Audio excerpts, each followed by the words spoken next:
गणित विषय के अंदर त्रिकोणमिति का अध्ययन करेंगे। त्रिकोणमिति क्या होती है? सबसे पहले त्रिकोणमिति शब्द में देखो, त्रि का मतलब होता है तीन, कोण यानी आपको पता है कि जब दो लाइन एक दूसरे को काटती है तो जो ये अंदर की तरफ बाहर की तरफ जो शेप बनती है, आकृति बनती है, उसको कोण बोला जाता है।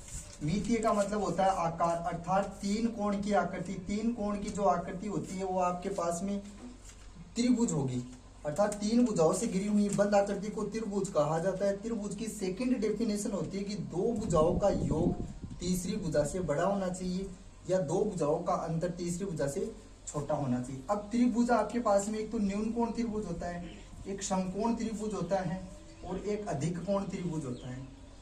न्यून कोण त्रिभुज उस त्रिभुज को बोला जाता है जिसके सभी कोण लेस देन 90 डिग्री और 90 डिग्री से छोटे होने चाहिए, और जो जिसमें एक कोण 90 डिग्री का होता है उसे समकोण त्रिभुज बोलेंगे। एक कोण कितने डिग्री का?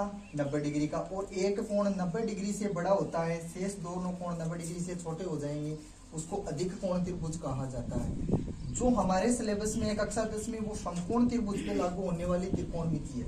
अब देखो समकोण त्रिभुज क्या होता है उसके बारे में सबसे पहले अध्ययन करते हैं। समकोण त्रिभुज में मैंने आपको बताया था कि एक कोण समकोण होता है, अर्थात 90 डिग्री के जो सामने की भुजा होती है उसको कर्ण बोला जाता है।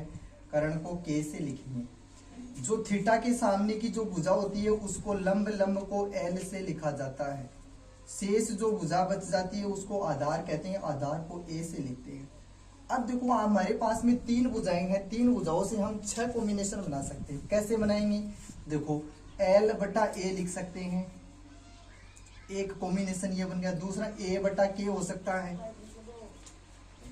तीसरा कॉम्बिनेशन आपके पास में के बटा एल हो सकता है। तीन कॉम्बिनेशन ये हो गए। तीन कॉम्बिनेशन इनके उल्टे हो जाएंगे, इनके विपरीत कर देंगे। कैसे? जैसे 4 नंबर पे आ जाएगा, इसका उल्टा करेंगे तो ए बटा एल हो जाएगा। ऐसे ही 5 नंबर पर जो आएगा वो के बटा ए हो जाएगा।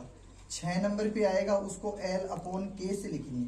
अब ये सूत्र बन जाते हैं। इस प्रकार से यदि ये त्रिकोणमिति में इस कॉम्बिनेशन में मतलब 7वां कॉम्बिनेशन और बनता तो हमारे पास में 7 त्रिकोणमिति रेशियो होते। 6 ही रेशियो बने हैं, इसलिए इसमें 6 ट्रिग्नोमेट्रिक रेशियो होंगे या त्रिकोणमिति रेशियो होंगे, जिसमें पहला होता है साइन थीटा, दूसरा होता है कोस थीटा, तीसरा होता है टेन थीटा, चौथा होता है कोट थीटा, पांचवा होता है सेक थीटा, 6 नंबर पे हो जाएगा कोसेक थीटा। इन सूत्रों को याद करने के लिए आपके पास में एक ट्रिक होती है लाल बट्टा कक्का। एल एल इसका मतलब हो जाएगा एल अपॉन के हो जाता है साइन थीटा। ये फॉर्मूला बन गया किसका? साइन का। ऐसे ही ए बटा के होता है आपके पास में, फॉर्मूला बन गया कोस का। और एल अपॉन ए हो जाएगा, ये फॉर्मूला बन जाता है टेन का।